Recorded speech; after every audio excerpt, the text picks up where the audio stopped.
fire. Almost forgot the word fire. That's crazy. I'm trying to do two things at once. And that's why.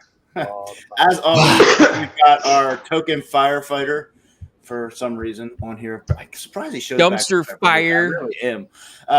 Willie, and we've got Keto 50 back with us. Eric, what's going on, Eric? What's up, guys? And our incredible guest tonight. It says Olin Lester, but I cannot call you Olin because I only know.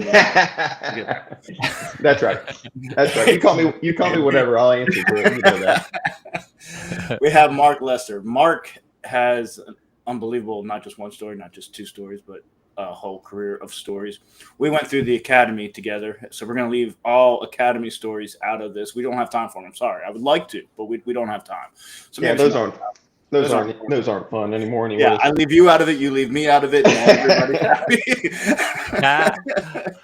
But Mark has done everything. He was a ranger in the military, which is freaking awesome. Then he went into law enforcement. He was on SWAT and law enforcement. I know of multiple of the situations he's been in SWAT, and it's pretty insane. He was also in the neighboring district to mine, so I've also heard some of the chatter on the radio, and we've backed each other up on more than one occasion. So I know he's a hard worker. I know he's been in lots of crazy situations. And he's also a K-9 with the police department as well and got into a lot there. He was in Vice with me. Now, he was the uniform part of Vice, so whenever I needed help, that's who I would call on. I would run away like a girl, and Mark would say, hey, works out well that way. Me and Donahue were the face, so the undercovers didn't have to show themselves. Yeah, so they'd have to do the dangerous stuff while we played a lot of times. So it's cool. I like it that way. And then during that time, he also got involved in writing. We may actually have a fan here. I'm not sure. But I highly recommend his books. I will make sure you guys have a link to them. They are horror stories, and I believe, and I'll let him talk about this, but he has used a lot of his experiences in life as a way to therapy through writing, which we all talk about and do. So anyway, I'm not going to take up time because I want to hear his incredible stories. So I'm going to shut up now, which is easy enough to do. So take it away. That's a good question. Where to start? I retired about 3 weeks ago. I was very fortunate enough to work for Charlotte Mecklenburg Police Department, who took care of me and my family very well over my career, ups and downs. Everybody has good and bad things to say about their departments, but it was an honor to work for the city of Charlotte, to work for the citizens. I spent 25 years there, which is half of my adult life. I went straight out of the military. So I got out in 2000, went straight to the police department, where me and Matt went to, the academy together, and started out and went over to Charlie 2, was the east side of town, and cut my teeth over there for a couple years on patrol. And then from there, I started doing traffic interdiction at the district level. Got on to some street drug interdiction teams early on in my career. Worked those for many years of my career, just different forms of it. We did SDI, FMT, the Street Crimes Task Force, stuff like that. During my time, I think it was 2003, I got picked up with SWAT. In my department, the way they work SWAT is they like to squeeze blood out of a turnip. So it's not a full-time element, but it's a full-time job. So you're on call, and you're, for the first few years when I was on SWAT, the divisions loved when they had a SWAT guy because they could count on them. But then we started getting so busy, we were running 125 call-outs a year, so it was taking us away from our primary jobs. So then they stopped hiring SWAT guys. They just absolutely hated us because it was like, what have you done for me lately? I don't care what you're doing for the department. What are you doing over here on the east side of town for us? So, learning to juggle multiple chains of command is a hard thing to do. But so I got picked up in 2003. A few years later, I ended up doing 14 years on SWAT. 10 of those years, I was a sniper with them. I was engaged in shootings in 2010, 2013, 2016. where I was a shooter, all 3 as a sniper, and in between there and after there, multiple other shootings, but it was where other people around me were shooting. They were the officer involved and so forth. But Charlotte was a pretty active place. It was pretty wild for a while. I remember, and I'll never forget this, on Central Avenue when I first started, we were getting shot at for $12.98 an hour. Oof. And yes, is that what we were making in the beginning? That's what we were making, $12.98 an hour. Yeah. Man. Yeah, I purposely forget these things. It's So when block it out. Oh, it's crazy. When I was getting out of the military, I made a top 10 list, and I'm old, right? So this is the 98, 99 when I started looking.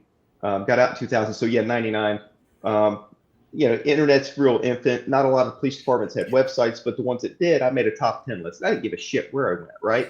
I was like, fuck it. I was going to get married. My wife was very forthcoming, and she was very supportive. She's like, I don't care where we go. So basically, I was going to go anywhere in the U.S. So I made my top 10 list. And back then, you had to travel and do all the testing. It took me a year to get hired on the Charlotte Police Department, and that was quick. So I got hired on there, got hired on in Cobb County, which is just north of Atlanta. I was doing process with Virginia State Police, so a handful of others, and I was just getting burnt out with processes. And I was like, Charlotte is a cool town. It's halfway between where I grew up and where I was stationed. I was stationed in Savannah, Georgia. I grew up in Roanoke, Virginia. So Charlotte was kind of a halfway point. And what sold it for me was 2 things. One, my current wife, she had 2 brothers, and they both lived in Charlotte. Love them to death. God, I love them to death. Jeff and Dave. When I was testing in Cobb County, I had to go 1 mile on the interstate to get to my interview. And after my interview, I did the poly and everything. And they're like, hey, we want to offer you the job. And I'm like, I don't want to take it. And they're like, why? I said, I just spent an hour in 10 lanes of traffic to go 1 mile to get here. Oof. And I've already been hired in Charlotte, so I'm going to take that job. I appreciate it. Yeah. So that's kind of how it started out. And my brother Dave, my brother-in-law Dave, when he found out I was moving to Charlotte, originally I was going to move off of Scaly Bark, funny, into an apartment that's over there. And he's like, no, just come live with me. So I ended up being roommates with him for the first couple of years before his sister got out of college and we got married, which ended up working out really well. He's one of my best friends. He worked out well. So that started me out in Charlotte. Nice. Mm-hmm. Yeah, when I first moved to Charlotte, I lived on Woodbend Drive, right off of Albemarle Road. Yeah. Once somebody was killed next to my car, I decided I should probably look for another place to live. No joke. It's a wild place, and a lot of guys when they retire, they either go to the beach or the mountains. And early on in my career, I didn't understand why everybody left.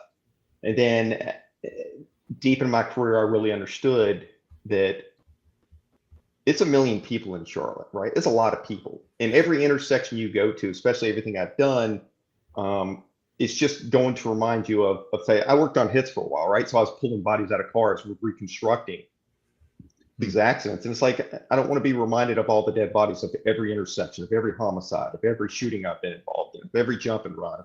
Sometimes it's funny. You can be like, oh, I remember that's when, that happened over there, and you can laugh. But, it's just like, is that the environment I want my kids to grow up in? No.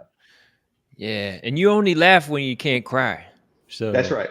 Yeah, exactly. You're just like, ha ha, that's the spot. And you're like, right. Ignore that's it. Right. That's right. Whew. Very, very true. Yeah. Man. Hey, that's a long career though. How's it feel to retire right now? 3 weeks ago? It's the weirdest feeling in the world. So my last tour, the last thing I did was for the last 8 years, I was in K9. So I did 8 years with Pitcher and Vice. I left Vice to pick a patrol dog. So we got 14 dogs, and I went through the process, got picked up. So I ran a patrol dog for 5 years, and then my last 3, I ran a bloodhound looking for missing kids. So my boss, Leggett, loved him to death. He's a good friend of mine, and as I was getting close to the end, we had a handler retiring, but the dog, the bloodhound, still had a little bit of life left in him. So he's like, "Hey, take this dog and get yourself to the end. You've had a hell of a career. You deserve it." So for the first 6 months, I went from being on the tip of the spear to really a granny gear, because it's just a bloodhound where I'm just looking for missing kids and I'm looking for old people with dementia that have walked off.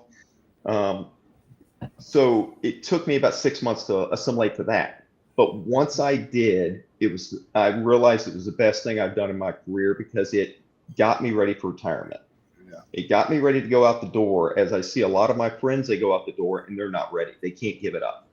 They've been on the tip of the spear for so long, they're institutionalized. Yep, they're institutionalized, and the walls have now become their friends. Yeah. But the way Leggett, the way he managed me and handled me as a human and as a person of value that was going out the door, looking at my entire career and how he helped me transition earlier, was probably the best thing that happened to me. That's cool. That's super cool. And It really was. What's funny, and Mark, I know we know other people in Charlotte that didn't have that that didn't have that same kind of supervisor, and they literally tried to have them punching doors right up till checkout time. Yeah, we we all have horror stories within the industry, right? As a first responder, whether you're an EMT, you're a fireman, you're a cop, or whatever, we've all been in the shit. We've all had critical incidences along the career, right? And the last horrible fucking thing I had to deal with was one of my partners killing himself when it was last summer. I was coming back. Well, I just had lunch with Matt, and we were going north from the Keys, and I got the phone call. He had been fighting. He had a lot of issues. He'd been working. He was a patrol dog handler with us. He'd been working with me on days for a while. I've known him for I don't know, 15 years, 20 years. Great dude, Brent. And but that was part of just the tragedy of the job. Yeah. But how do you carry that memory? Because that one's not one you can't forget it. And you don't want to either, in a way. Right. So how do you take that into a place in the future? Or what do you do with that when, you know what I'm saying? Do you mind? Just share. No, I don't mind sharing it all. I've always been an open book. I don't care, Cool. especially now that I'm done. It hurt. It hurt real bad. He specifically waited till I was on vacation. He knew I was going down to the Keys that weekend. And our last conversation was at the range. I popped smoke just a little bit early, and I'm like, "Hey, I'm not going to lunch. I'm getting on the road, and I'm headed to Florida. We're going to the Keys." And he's like, "Hey, I love you. Have a great time." And everything was jovial. Now, understand that this was a long time coming. We've been working with him. A lot of people have been working with him. I hate to say it that way, but yes. Oh, Yeah. Yeah. You get So all your affairs in order and start saying goodbye and stuff. Yeah. So, hindsight being 2020, you start to see the telltale signs later on that you didn't see in the moment, which sucks, right? So dealing with that, my last 11 months really, and I don't want to say me, I want to say that my entire team, it devastated us. It brought us together. It absolutely devastated us. Yeah, exactly. Well, I hope that you greet him when he shows up in some form or fashion, because he was a friend and he's still a friend. Yeah, I agree. And I went through different stages of, I was pissed at first, and then I understood what he was going through, and I say that humbly. I don't, I don't blame him. I hate that he did it, because it hurt me. It hurt my fam. Like I had to tell my kids, like they knew that, and that was hard. It it was hard for all my guys. Mm-hmm. Yeah. And when you don't have those words, I always tell people, like, just share the emotion. Right. Like, if you're sad, and your kids know what sad is, but you don't have to explain all the complicated things. And I think we, like first responders, I always hear them say, and I used to say it too, I'm not going to expose my family members to these things, but they can understand the emotion. Mhm. Like, I'm scared, I'm sad, I'm angry, I'm stressed, like they can understand those no matter what. Yeah, I've always been one to wear my emotions on my sleeve. My guys know it. I was crying like a baby trying to give them my speech on the way out the door. I Yeah, I that's awesome. I really enjoyed those guys. They really made my career, and everybody along the way. And it was really hard for me to leave. However, it was time. The last chapter had been written. The book was closed. It's time to go. My kids are 10 and 12, so I have a gorgeous opportunity to be dad for a little while. Like, we live in Florida. I take them fishing. We gig for flounder. We were swimming in the ocean on Saturday. Their local swim team does an open water swim on Saturday, so I'm out there helping safety for them. They're swimming like just craziness out in the ocean. It's nuts. That's cool. Like, it's a different life. It's a life that we couldn't have had in Charlotte, which is as I was about 7 years out, me and my wife had conversations. Where do we want to retire? Because this ain't it. We love Charlotte, but this ain't it, right? Mm-hmm. And we started looking around Florida. Like, when I was in the military, I'd come down to Johnson's house down here, not far from where I'm at now, believe it or not, but down in DeLand. And we'd have 4-day weekends down there, and it was a good time. And I always had a special place in my heart for Florida, just being stationed in Savannah, Georgia. And also, isn't it a lot because of me? I mean, that's true. Before I thought I was, and me now too, and now really, exactly. I'll never forget everybody. I'll never forget the day when it was off of Woodlawn Road, and Pitcher's like, hey, this is one night me and Donahue were working, and this is after some undercover stuff that Pitcher had done for a long time, and he's like, hey, I'm leaving. I'm headed to Florida. And I was like, what? So yeah, it was kind of abrupt leaving. All right. Yeah, it was abrupt, but it was like, I understood. Me and Donahue understood completely, but I was happy for you. Like, and I kept that in the back of my mind. I'm like, I knew where you were going, and the exact part, and I was like, man, I went home that night and I Googled it, and I was looking. That son of a bitch, looking at real estate. But man, I tell you what, you do everything with a leap of faith, and I moved the girls and my family down here a couple years before me, just trying to transplant them early because of their ages in school and everything else.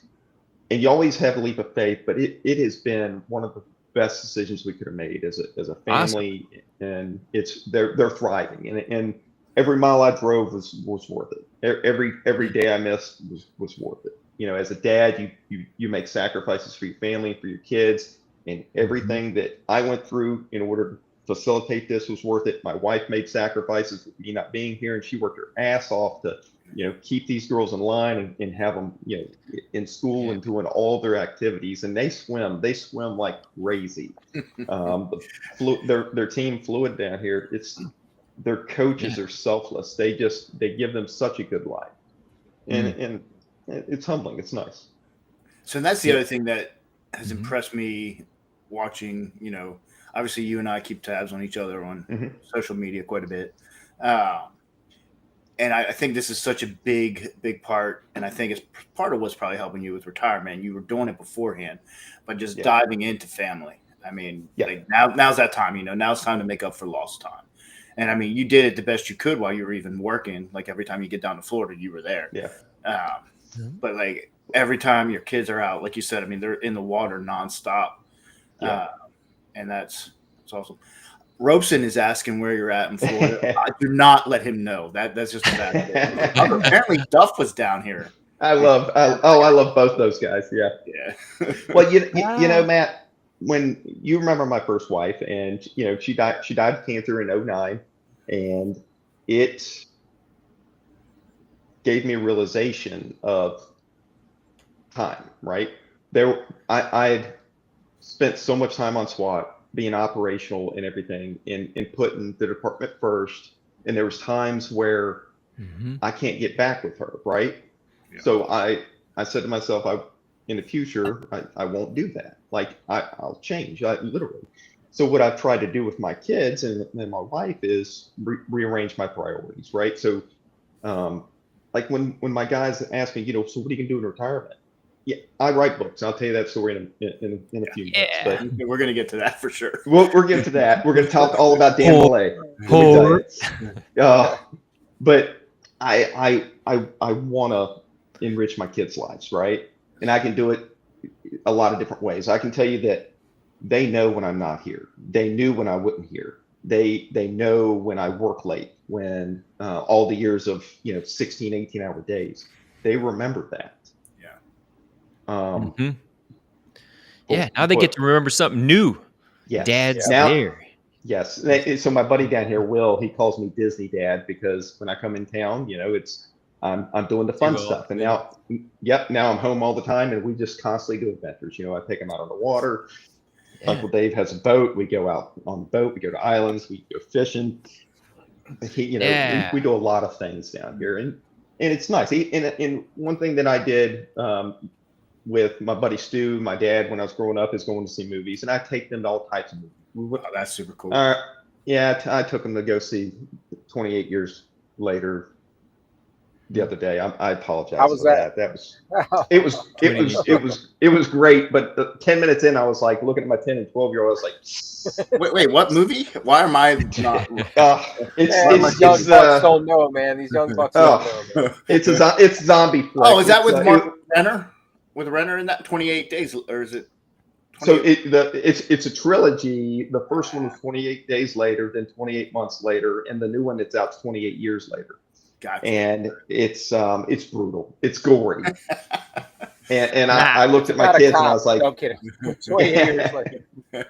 Well, and I had just taken them to see Mission Impossible a few days ago, the new one, and they loved it. Like they sat for all 3 hours of it. They didn't give a shit. They just engrossed in it. I've taught them how to sneak candy into the theaters. They love it. Oh yeah. Yes, it's mandatory. It is. Shh. But yes, it's fun. Yeah, all that's those awesome, vest man. pockets. I'm still trying to. Yeah, I'm waiting. Like, he talks about being able to do this. I'm like, well, okay, I don't have a clue. So when are you going to tip me out here? My favorite one is the hoodie. Yeah. Putting on a hoodie and putting it on, putting candy in there and walking it. So the last one, they didn't bring their hoodies, and I'm like, okay. So I had 2 towels in the back seat of the car in my truck, and so I took their sodas and their candy and I wrapped it in a towel. I'm like, you're gonna carry this like a baby, and they're like, we're gonna get caught. I'm like, no one's gonna say nothing. Just carry it like you're like it's a baby, right?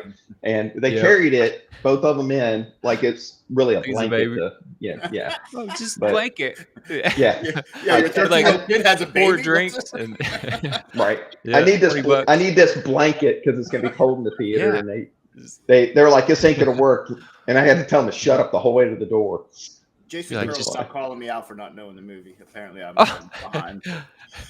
That's you. Yeah. Amanda on the Instagram here. I'm streaming live on Instagram too, by the way. I figured it out for the second time.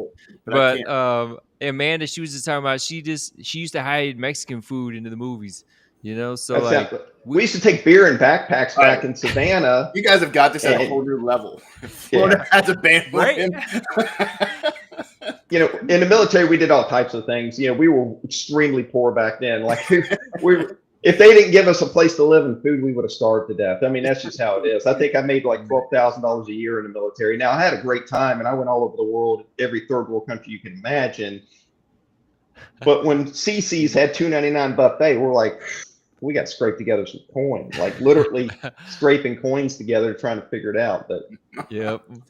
Hey, if you guys see any questions on here, can you see those? Because people are chatting away. So I just put it up there, but just Yeah, I just wanted to tell you, there's people loving what you're talking about. So Hey, Mark, what's the deal with Porter Johnson? I can't hear you. Say it again. Jeff Wheaton put in there. Ask Mark about Porter Johnson.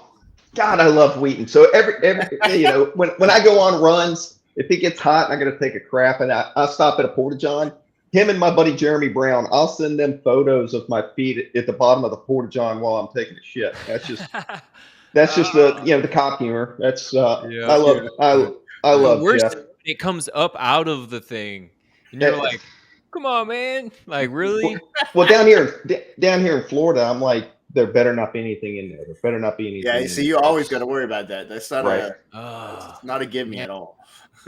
There's a dead gator in my canal right now. He's all bloated belly up. I'm like, what happened to this damn gator? I love the gators, right? Yep. So I saw a huge one too yesterday. It was about 10 feet or something, and it was just chilling. Yeah, we saw a big one when we were out fishing the other week. Me and my buddy Will. We didn't catch shit, but there's a big old gator, which is rare on the intercoastal because it's saltwater. Usually they don't like saltwater. They stay back in the creeks, but they're always the freshwater. But they can do salt. They just don't prefer it. Because they I'm a gator whisperer. Identify with salt. That's right. See, I can't do the wildlife like y'all people. I love it. Let me tell you something. The birds down here are absolutely bonkers. I love birds, that kind of thing. Birds don't bite me. Well, they might, but it's not gonna hurt man. The pelicans are trash cans. You ever see what they eat? They eat everything. They'll eat live squirrels. They don't give a shit. Yeah. When we go fishing, they'll come by the boat and we'll toss some fish, and it's hilarious. I love it. I do see them dive. Like you'll just be hanging out, and all of a sudden, the ospreys. We were fishing the other day, and they were dive bombing around us, and I was like, "What the fuck was that?" And then you see them come up, and you're like, "Oh shit!" Yep. Yeah, I should have known that we would get the most off topic with Lester. I should have known this one. This is on me. Yes, it is your fault. It's Wheaton's fault. Yeah, actually it is. It's Wheaton's fault. What happens when you have 3 cops and a fireman? Well, the fireman isn't helping the situation, so I don't know what you're talking about. Yeah. No. What's funny is when we have 3 cops and a fireman, there's only one dude that's loved, and it's that fireman. Yeah, exactly. Everybody loves when the fireman comes around. They're like, "Oh, thank God you're here." Yeah, you should see it. Like every time they want to hug you about ourselves, give you thing. Yeah. Yep.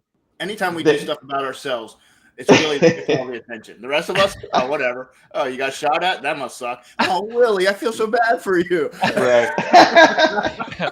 Yeah. I'm over here crying. That's why they're like, help that guy. He needs help. Yeah. All right, we got to get back on topic. All right, go ahead. Back to the book. The horror. You're a cop who writes horror books. So I'm trying to figure out what genre I kind of fit into.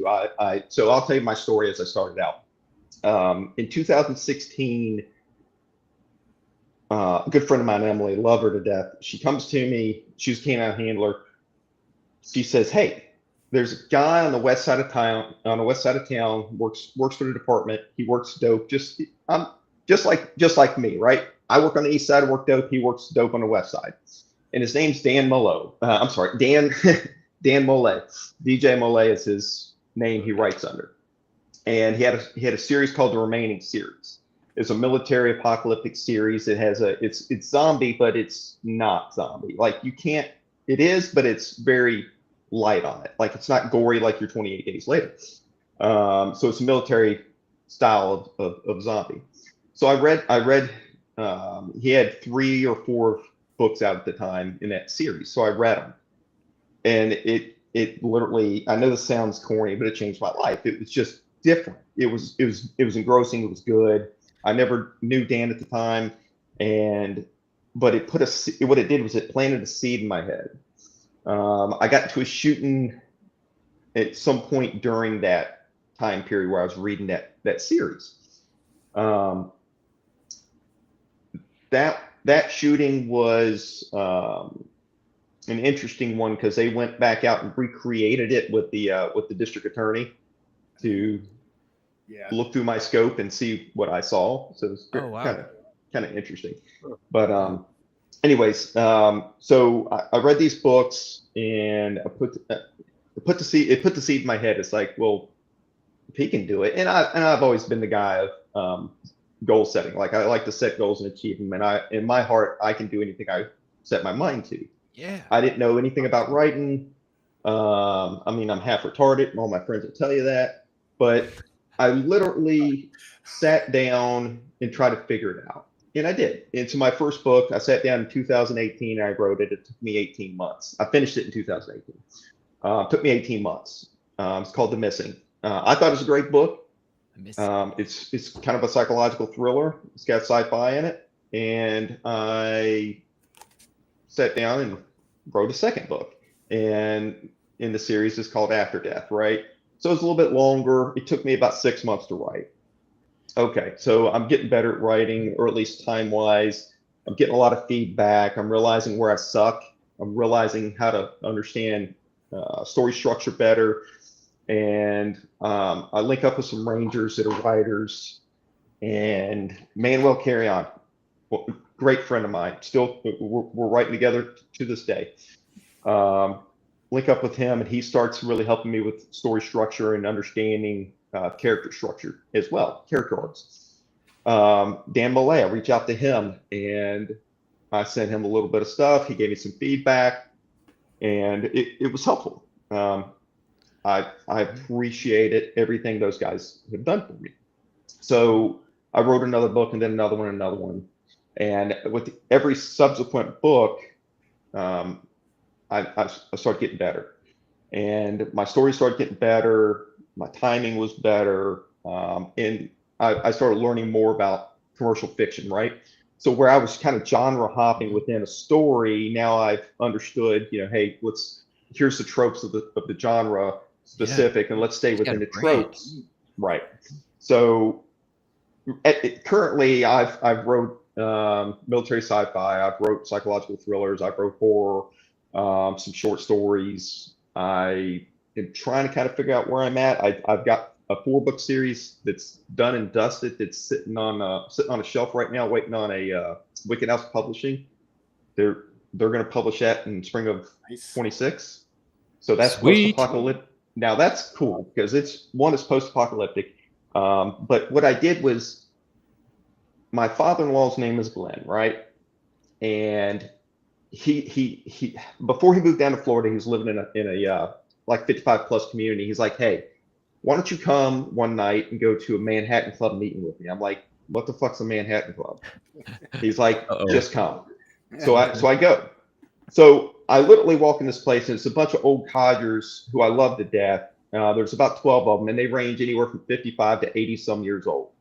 And they sit around and they have drinks, and they drink Manhattans. And all they do, women are, it's like they're like 12-year-old boys. Women aren't allowed. All they do is bullshit and talk about the old days. It literally is. And so what they had is, they had a picture of this old guy from World War II. His name's Quinny. And at the beginning of the meeting, they did a toast to Quinny. And I was like, that's pretty cool. That's cool. And they told his story and the lewd acts that he had done and different things. It was quite funny. It's really like locker room talk with these old men, and they were genuine and gorgeous. Like, it was just great. So afterwards, I started talking to Glenn, and I said, hey, what if I write a story with you and your friends? He's like, well, I'd love that. I said, okay. I for about 2 years, I kind of fleshed it out, and I went back and forth with him about like what genre to put it in. Originally, I wanted to put him up in space, and he told me to go get fucked. And I was like, all right, I won't put him in space. I understand you don't like space opera. I get it. So what I came up with is the post-apocalyptic story. I literally take him, the love that he has for his family, the love that he has for his guys, and I put the whole group into a post-apocalyptic scenario, and he journeys across the country looking for his family, right? And while he does it with his buddies that are part of the club. And I'll tell you right now, I kill most of them off. Because are you in there too? That's what I do. I'm not. Now, he's in there, and my kids are in there, but in the storyline, my girls are his daughters in that story, right? Oh yeah. So it's him and Becky. His kids are my girls. It starts out where they are at a wedding, and then after the wedding, they all separate to go to different parts of the U.S. He's got to go back to Florida to sell a business, and then meet them in Vegas. And the apocalypse happens. An asteroid comes down and just takes out Manhattan and a couple other places, and it kicks off the apocalypse, right? So the story itself is it's 4 novels and a reader magnet, which is a novella, right? So 5 books. It's about 1,300 pages in length, the whole story. Wow. It's got hundreds of characters in it, and he goes through some epic scenes. Yeah. Super cool. It's violent. Very, very cool. Very cool. Yeah, I love your storyteller, man. So are those older guys. So I like sitting around. And it's funny because I knew Mark since the academy, and I never, from the academy, I did not see you becoming a writer. That didn't seem to be your go-to place in the academy. So in 2016, that shooting was really stressful. Changed. Yeah. That shooting was stressful only because of the internal investigations, right? So what they put you through. Like I got in shooting in 2010 on a Friday, and I was back to work on a Monday. I got in shooting in 2013, and I was at desk duty for, I think it was like 6 weeks, right? And then 2013, 2016, I was on admin for a while. Yeah. But it wears on you. Oh, absolutely. So that's when I turned to writing as a cathartic thing. Like all my books have 10% truth in it. It's experiences I've been through. It's homicide scenes I've seen, homicide scenes I've worked, fatalities I've worked. The military stuff is stuff that I've done or stuff that I know can be done. The sniper stuff is stuff that I've done or know that can be done, and I write it that way. And it's cathartic. It was very cathartic for me. I think we all get a touch of PTSD from everything we go through, right? From the shootings, from the trauma, from the bullshit. I mean, how many bodies have you seen inside of cars? I've watched them burn alive, right? That's no fun. That takes a toll on you. So I'm able to put it in a healthy fashion, put them in books, and it gets it out of my black box. I don't have to deal with the trauma, and I enjoy it. Awesome. Yeah. I love that so much. I mean, I really all bullshit aside for a minute, to find something so that is, I mean, it's just incredible. I don't even have the words to really put it, but to deal with the trauma that way, I think it is beautiful. I've heard a couple people, talk about painting, and they can do artwork to try to help relieve. I just think finding those kind of things that is a release that your brain can let go of it, I think is incredible. Awesome. Yeah. Art, man. Yeah. Yeah. Right. Eric, do you do stuff like that too? You got shot too, and you shot back. Yeah, I try to do a lot of talking. I talk about campfires. We talk on podcasts, and I've been flirting with the idea of putting pen to paper and just trying to write some like Law and Disorder, and all this chaos, and just change some names, And this guy's you're inspiring me, brother. I'm telling you, it's what you did and what you've gone through, man. You're really, you're motivating a lot more people. Oh yeah, for sure. I appreciate it. Man, I tell you what, I've had a great life. I've had a great career. My building blocks foundation is from 1st Ranger Battalion, and all my guys that I know that I still keep in touch with as a Ranger with battalion, the building blocks for life is just instrumental. Like the military itself, and I tell my buddies that have older kids, let them go in the military. It creates a building block that you can't get anywhere else. And that really started me out, and just putting my head down, working hard at the department, doing. So Shane Page told me early on, he went to the academy with us.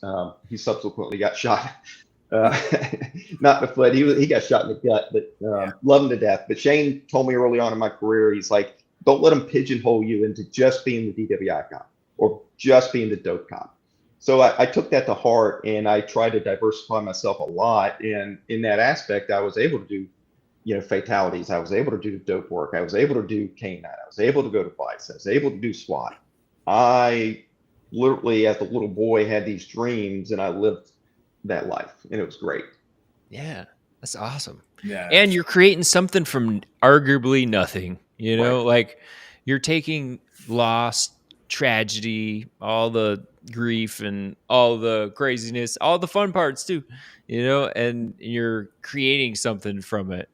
So I think that's super cool to do Yeah. that. I try. I try. Now you're doing it. It's awesome, man. I think you got books, man. This is great. So what's the next book? That's you just described 1,300 pages is 5 books. All is a series called. I did have a question with one of the books though. I was always curious about the name Varnum. Just where you thought of that name. That's very interesting. That's our buddy Craig Varnum, The Execution of John Varnum. I love that. I love that book because I called him up. I'm like, hey, I want to use your name for this story. He's like, go for it. I said, all right. And he was a serial killer that in the storyline where they started out the story with, or I started the story out where they're marching him to the execution to the electric chair. Like he's already been caught. They march him there. They're strapping him in, and before they pull the handle, I go back in time and tell the story of how he got there. And it was great the way you did that, Bubba. I really liked that. Thank you. I thought it was it's a fun story. I enjoyed that a lot, but I've got let me pull this up here. It's funny as I write a project and then I don't dump it all out of my head and go on to the next project, but some of it flushes out, right? So as I shelf something, sometimes I got to go back and look it up a little bit. Oh yeah. So here we go. So the Impact. So it's the Impact series is one I was talking about, and book 1 is Endless Dusk. Book 2 is Embers of the End, or I'm sorry, it's Eclipse of Man. Book 3 is Embers of the End. Book 4 is Echoes of Dawn. And all those together become the Impact story, right? Okay. Yeah. Super cool. Where do you get it? Where do we get it? That'll be on Amazon. That'll be through Wicked House Publishing. That'll come out spring of next year. So sometimes different publishers. I usually publish all my own stuff, but with some publishers, like you give them a book, it'll take them a little while to push it out. You get in line for the guys in front of you. It's like retirement. Like you're just in line waiting to go out the door. You got the book ready and just waiting, rest in place, kind of, retirement in place. Hey, Will, is there a way we can get, since I'm not good at anything that's called technology, he has an author page on Amazon. I'll take you to his books and that kind of thing. Can we get a link on there then from our site? That way people have it.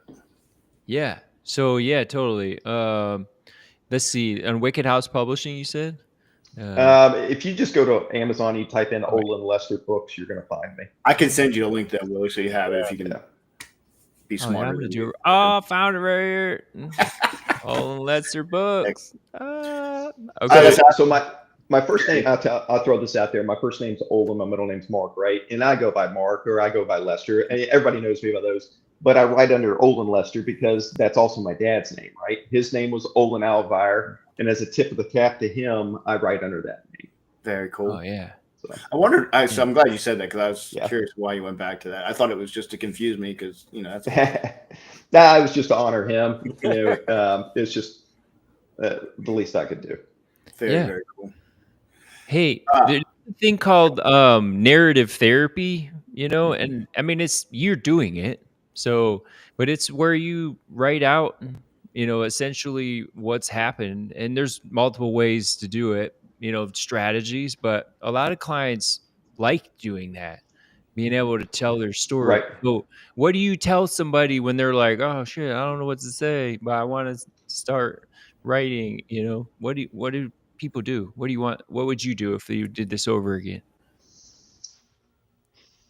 That's a real hard question. The writing community, the majority of authors, they they're very, very nice people. You could reach out to them. I'd reach out to me. We'll help you. I didn't have anybody starting out. Like I didn't know. I was kind of embarrassed. I was like, I'm going to write this book. I didn't want to reach out to anyone. I didn't know what I was doing. I YouTubed. YouTube is amazing. I taught myself how to publish my first book with YouTube. It's like I literally just used YouTube, and I watched a shit ton of videos and taught myself. But it was awesome. hard. But you talk about the cathartic nature. Everything I've written is commercial fiction, right? It's all just imagination. Yeah. That's all we're doing is it's a story in here that we're imagining, and we're just putting it on paper. But what I want to do, and I wanted to do it before I retired, but it's an emotionally driven subject. Is I had a patrol dog named Walker. Worked him for 5 years. He was a unicorn. He was a very good dog. He made me look good as a handler. Like he was just a magical dog. He caught a lot of bad guys, brought a lot of them to justice, a lot of homicide suspects. He was a really good dog. Wow. I want to tell his story, and I'm saying it now because this kind of helps force me do it. I want to write a book about him. Why not? I mean, I'm a fucking writer, so why not write this book so my kids can understand it, because they love the dog too. Like they absolutely loved him when we had to put him down a couple years ago. It broke all our hearts. Yeah. But he had an amazing career, and it was very unique within the patrol dog aspect. Not a lot of patrol dogs have that type of career. There's one night that he about died at work, nearly bled out, but by the luck of God and a doctor, we were able to save him that night. But and that was Christmas freaking weekend of 2020. It was December 28th. But anyways, I want to tell that story. I want to write that book. So it's out there, and I can, brag on my guy and just say, I've got guys that are still working it up there that I love them to death. They go in the woods with a dog at the tip of the spear for homicide, rape, robbery suspects in the middle of the night after a 43 jump and run, where it's nothing but chaos. Shots have been fired, and they go in the woods with a dog that is loud. They're not hiding from nobody, right? Yeah. The guy knows you're coming, and they go and they bring him to justice. It is the wildest thing you can imagine. And doing that job was the highlight of my career. And doing it with my guys, that's what made my 25-year career. That's awesome. Yeah. That's cool, man. If Wheaton's still listening, he knows. He knows. Yeah, there's people on here. We're still listening. Yeah. I did have somebody also send me a text message. Oh, they did. It would be really awesome if there was a way to get signed copies of your book if they could purchase them. Ooh. So if there is something, I'm working on that. That's one of my projects in retirement. Because I mean, literally, I'm going to be dead. And I'm going to write my projects, and going direct with sales like that. That's one of my things for websites, and it's on my list. If anybody wants to pay me to make a trip up there to get a signed copy, I will take care. Cops and campers. There we go. There we go. All right, that's true. Yeah, come down to Marathon. You came down here last time, so now I feel like I got to go up there. It's fair. So I've got to. I tell you what, though, I do need to talk to you about bringing my girls down for like an overnight or something like that. There you go. Take them down there for it. So again, I do adventures with them, and that's one of the ones I want to do. I mean, it's a 4 or 5 hour drive to go down and see you. Yeah, so. You need to. Absolutely. Hit me up, and we'll make that happen very soon. Hey, real quick, because we are going to run out of time here shortly, and I'm pain about that. You lived your career to the T, as in doing it the right way. Like, just mentally, physically, everything you did was always the right way. Whether people at all times saw it or not, I don't care. But you did it the right way. For officers now coming in, what got you to do your career the right way and get out of it the right way and go into retirement the right way and do all this? What would you tell them to make sure they follow the same kind of print? My training officers at the beginning were Tommy Morton, Tommy Horton, and Rich Kopitz. And they really instilled. I mean, battalion instilled who I am inside of me, right? That's my building blocks for life. I'm gonna be that way, period. I'm gonna do things the right way because that's what's instilled inside me. But those 3 training officers I had really beat it into my head. They did a great job with me. I'm sure there were times where I was not easy, right? And but yeah, Tommy, and Rich, they taught me right. And the biggest thing was I went, Dale Green used to say, "Give me a honest days or honest weeks you work for an honest week's pay," and I did that. And when we were on SWAT, I can't tell you how many years we never put overtime in. We just put straight 40 hours because we just love doing it. Like we'd come back in on our call outs and never get paid. It was what it was. Yeah. It's fun. It is fun too. There's the fun piece too. But I like what you're saying, Matt. There's a message for new people getting into first responder world to kind of have a guiding, I call it a golden thread when you're talking about purpose and all that. Yeah, and that's because real quick, Captain Hummel's on here, so I gotta say hey to her. That was my favorite captain. So, and she says, "Oh, the Masters swimmer in person." And I went back to swimming. I haven't swam in a little while, and I went back to swimming. So I'm me and a couple buddies, Will and Luke down here. We hit the Masters program. So I mean, I'm 49. I'm old, but I'm not that old. But anyways, I'm swimming with the old guys at 5 to 7 in the morning. Nice. So, yeah, it's killing me. Hey, it sounds like you're living, man. You're actually doing what you want to do, which is what I would get excited about. Yeah, it's funny, and when people ask me how the retirement's going, I'm like, it was all worth it. Like the fruits of my labor, I'm seeing it now, and I've worked my ass off my entire life, and I'm enjoying it. Like I've drank too many beers in the last 3 weeks that I've been off. I've got to settle that down, but but I've enjoyed it. That's what happened to me.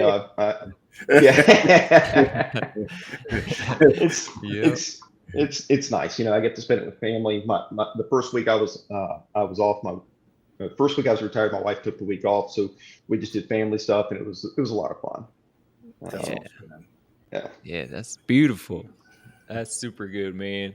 Well, hey, is there anything that you talked about your kids for a little bit, and I just wanted to ask, is there anything you could prepare? Because there's a lot of people getting ready for retirement, and all of a sudden, dad, mom, or whoever is home all of a sudden a lot. Yeah. And what do you say how do you recommend people talk to their kids about that? My kids didn't know exactly what I've done in my career. I had to sit down my 12-year-old the other day, and all my awards, my medals and stuff are just in a box in the garage. I don't put them on walls, and it's not because I'm not proud of them or anything like that. It's just, it don't define me, right? But I needed to tell her who her dad was one day. It was just part of a learning thing, and I showed her, and she understands now. But it's getting ready for retirement. I needed to understand that, one, I needed space and time. So did my wife, right? I understand that I'm coming to the end of something that as a little boy, I dreamed of doing, and now it's over. So what helped me was the downshift of taking the helm and not being on the razor's edge all the way to the end. Like if you can get yourself into a position your last 2 years to kind of settle down, that is the best thing you can do for yourself. It's more smooth. It is. Yeah. It really is. Smooth is fast. Yeah. I see guys all the time that they go all the way to the last day. Like Tommy he didn't even, no one knew he was retiring. He took his SWAT gear in and he literally gave it to Mike, and he's like, "Hey, I'm retiring today." He's like, "What are you talking about?" Oh, yeah. He's like, "Yeah, it's like he just didn't tell anybody." And he was working call outs all the way to the end. It's like, that's not healthy. Oof. Yeah, it's gonna be tough the next day. Right. Day one. Ugh. Yeah. When in 18 after that, in 16 after that shooting, it was about 2018 that the K9 slot came open. A buddy of mine that I love to death, he had left the unit, and it was one slot, and those slots are far, like it's hard to get a slot in the canyon. It's just numbers thing, right? So Yeah. I had to leave SWAT, and I knew that was a card to play. It was time to go, and it was something I wanted to do for my entire career. I put in an 08 and didn't get picked up, but it was time, and it worked out. So it was good. That's cool. You know, I have a lot of clients so I'm a mental health provider now, and I'm licensed in Colorado, Florida, and Texas. And most of my clients have either emotional support animals or psychiatric service dogs, or it's PTSD therapy, because that's the going thing right now, and probably will never end. But a lot of them have these dogs where they, essentially train their own dog, and I help them with it, but I do their disability assessment. So there is an established confidential disability, and then they train their dog, and they start taking their dog out to dog parks and doing things. And so if that's something that's still something that someone might need out there. I have lots of cops that have dogs like that, lots of them. I can't say where, because some of them, like one agency in Colorado, it's like every other cop has you know what I'm saying? And anyway, so, but I mean, dogs are better than us anyways. Like, we don't deserve much. Yeah, so that's for sure. If somebody's I want a searching, therapy pig. get a dog, and right. Yeah, absolutely. And all my friends that are close to retirement, it's worth it. Just hang in there. Get to this side of the fence. It's glorious. I'm still waiting on my money to come in. It hasn't hit yet, so. Man, I'm really hoping that hits. Yeah, we need who do we call? Yeah. Let's call him. Hey, start paying. Go take care of it, Eric. You're good at that. Ruffle some feathers, will you? Eric, come on, man. Yeah. That was not permission to take your shirt off either. Well, hey, all right, we're at the time limit, so we're going to let it go. Mark, appreciate it. Freaking phenomenal. I'll probably want to have you back on at some point. Awesome. Let's talk again. I really think you're an inspiration to a lot of people. A lot of people who hear this get a ton out of it. And I'm not blowing smoke. I mean, that's for real. I look at it. We need to get Ashbridge on with us. Oh, he trust me, he'll be on. I've already talked to him. That's a no-brainer. I look and I wish I had been as smart with my career as you were with yours, hands down. It would have been much better and much healthier. But anyway, Donahue kept me out of trouble. Yeah, I believe that. Love that guy. Thank you all very much. You're doing good, man. You're doing good. I appreciate it, guys. Thanks for talking to me. We're not definitely non-political, but I do want to give a shout out because of what's going on right now. Prayer for our troops and all that, because I think it's going to be a little bit hairy for a while, and they're going to be at it. So prayers out to the troops. Appreciate you all for what you're doing out there. So end on that. Never forget them. Yeah, exactly. Well, thank you all. Yeah, we'll have you guys back on. We're every Sunday. If you want to join in, we got a lot of things to talk about. Love you, brother. Appreciate it, guys. Love you, brother. Take care. All right, man.